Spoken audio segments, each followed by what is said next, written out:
You've probably said it 100 times before. You're beautiful. It feels like the right thing to say, right? It's polite. It's affirming. It shows appreciation. But here's the truth. It's also empty, not because beauty doesn't matter, but because those 3 words have lost their impact. They've become background noise in a woman's daily life. Compliments like that are safe, predictable, and most importantly, they don't move her.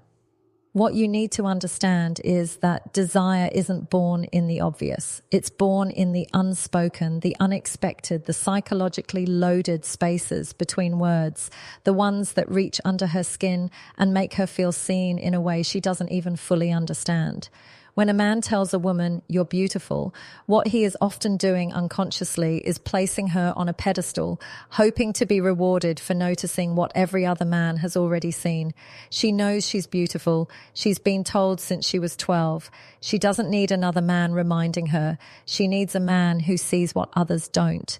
Desire begins when a woman senses that you are present enough to witness something real in her, not her appearance, but her essence, her contradictions, her unpredictability, her energy.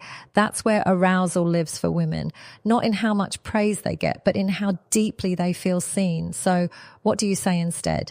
Say what touches the part of her that isn't on display, the parts she doesn't advertise. Tell her the way you speak about things you love. It makes everything else fade out for a second. Or, I noticed how you pause before you laugh. Like you're always holding something back. It's hypnotic. Now you're not talking to her face, her makeup, her body. You're talking to her soul. And most men don't even know how to look there, let alone speak to it. What this does is powerful. It disorients her, not in a manipulative way, but in a way that interrupts the normal patterns she's used to. You've just stepped out of the category of every guy who wants her and entered the rare space of the man who actually sees her. And in that moment, she's not just flattered. She's pulled in because the part of her that longs to be unraveled, to be discovered, to be known, has just been awakened. Let's go even deeper. Complimenting a woman's beauty is rooted in the assumption that your value comes from recognizing hers, that you're trying to gain something, approval, attraction, sex, by offering attention. But true masculine presence doesn't operate that way. It doesn't seek permission. It penetrates reality. It speaks not to impress, but to reveal, to reflect something back to her that even she didn't fully grasp. This is what Esther Perel often touches on when she talks about erotic intelligence. The idea that desire isn't about what's seen, it's about what's imagined. It's about the psychological space that opens up between two people. When curiosity replaces certainty, when observation replaces praise, when presence replaces performance. So next time you're with a woman, resist the urge to fill silence with praise. Let her speak. Observe.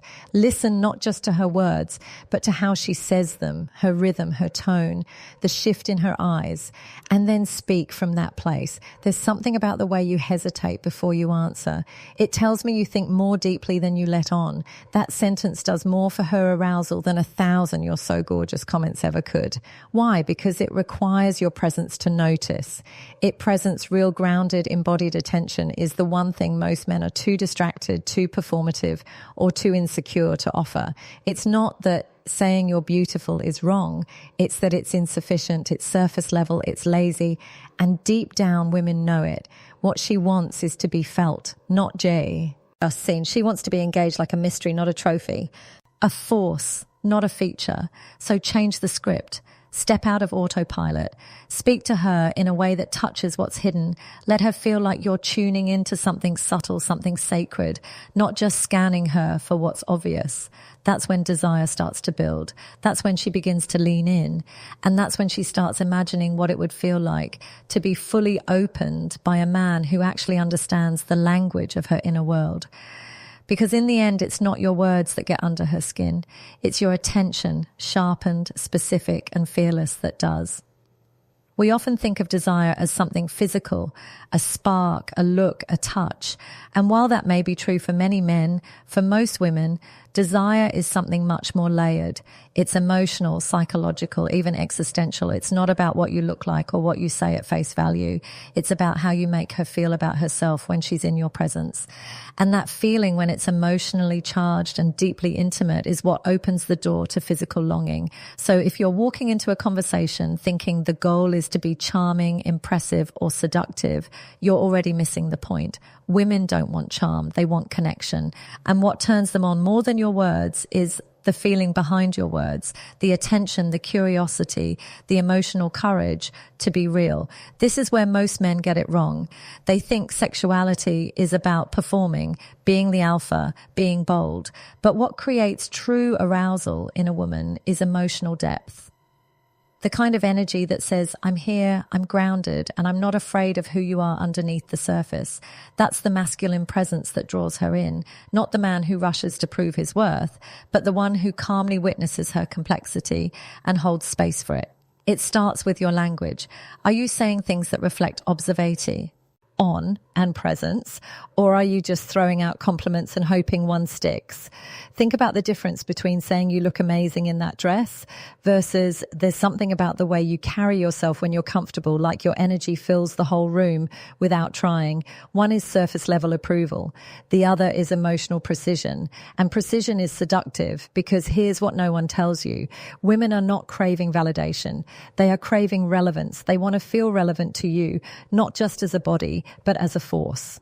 And that means engaging with the parts of her that are rarely touched, her ideas, her stories, her silences.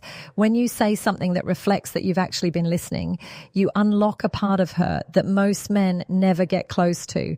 You activate her emotional imagination, and that's where desire begins. Now, I'm not suggesting you turn every interaction into a therapy session. This isn't about being heavy or intense for the sake of it. It's about being tuned in. It's about saying things that arise from your attention, not from your agenda. For example, if she's telling you about a childhood memory, don't just nod and smile. Say something like, it sounds like that moment shaped more than just your personality, maybe even the way you protect yourself now. That's emotional depth. That's insight, and insight creates intimacy. But let's be clear, this isn't a script. You can't fake this. You can't learn a few psychological tricks and expect women to melt. This only works when you're doing the real inner work yourself, when you're present in your own body, connected to your own emotions, and not afraid to be seen. Because the more emotionally available you are, the safer she feels to open. And the more she opens, the more she wants to be close to you, physically, mentally, sexually. Desire flows in the space where emotion are. Resonance meets masculine containment. She wants to feel you, feel her, not because you're trying to seduce her, but because you're alive enough to notice what others overlook. You reflect her humanity, and in doing so, you become desirable not as a body, but as an experience. You become unforgettable. This is what Esther Perel means when she says eroticism thrives in the space where there is curiosity, where there is exploration. Most men kill curiosity by reducing interactions to goal-oriented steps. But a woman doesn't want to be figured out. She wants to be discovered moment by moment. That's what arouses her, not being captured, but being caught off guard by a man who sees what's behind her eyes before he ever reaches for her body. And if you're thinking this sounds like work, it is. But it's the kind of work that separates men she forgets from the one she'll never stop thinking about, the one who made her feel something no one else could. So here's what I want you to remember. If you want to awaken desire, speak to what's underneath. Not the beauty she shows, but the emotion she hides. The thoughts she's unsure are safe to say. When you touch that with your words, with your eyes, with your energy, you become more than attractive. You become desired. And in that space, everything changes. One of the most misunderstood ideas in male-female dynamics is the belief that women are looking for praise, that if you simply say enough flattering things, she'll be drawn to you. But here's the uncomfortable truth. Praise without presence is just noise. She doesn't need more admiration. She needs to feel your energy, your stability, your depth. And that doesn't come from telling her she's beautiful. It comes from showing up with a kind of quiet, grounded power that very few men know how to embody. When you say you're beautiful, what are you really doing? In most cases, you're seeking approval. You're hoping that by offering her a compliment, she'll reward you with attention, affection, or validation. But that dynamic puts you in the role of the perform and her in the role of the judge. You're offering something and waiting for her to respond. That's not desire. That's negotiation. Masculine presence is not about offering. It's about being. It's about standing in who you are with nothing to prove and nothing to chase. A woman doesn't fall for a man because he flatters her. She falls because she feels something when she's around him. She feels herself soften. She feels her guard drop. She feels safe, not because he told her she's special, but because his energy invites her into the present moment. This is why true presence is so much more powerful than praise. When you're present, you're not performing. You're not trying to be impressive or clever or seductive. You're simply there, alert, receptive, anchored. You're not distracted by how she's reacting to you. You're not trying to read her mind or manage her impression of you. You're just witnessing her deeply with no agenda. And paradoxically, that's what makes you magnetic. Because here's what happens when you stop praising and start observing. You shift the dynamic. Instead of making it about her appearance, you start speaking to her essence. You might say there's a quiet intensity in the way you look at people when you're really listening. It's disarming. That's not praise. That's perception. And perception, when it's authentic and precise, is intoxicating. She doesn't just feel seen, she feels known. And in that moment, attraction is no longer about your looks or your words. It's about the experience of being around you. Now, this kind of presence isn't something you fake. It's not a tactic. It's a way of being that comes from doing your own internal work. It comes from being in touch with your emotions without being ruled by them. It comes from knowing your own worth so deeply that you don't need to advertise it. And when you show up like that, calm, clear, deeply rooted, she feels it in her body. She relaxes, she trusts, and her imagination begins to open.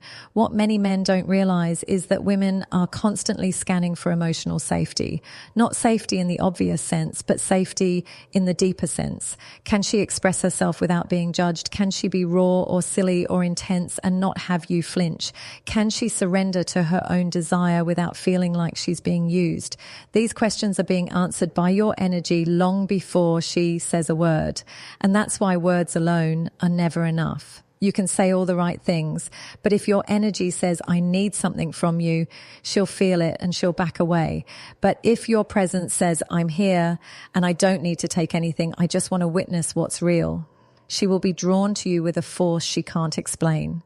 This is the essence of masculine containment, the ability to hold space without trying to control it. You don't rush to feel silence. You don't try to steer the moment.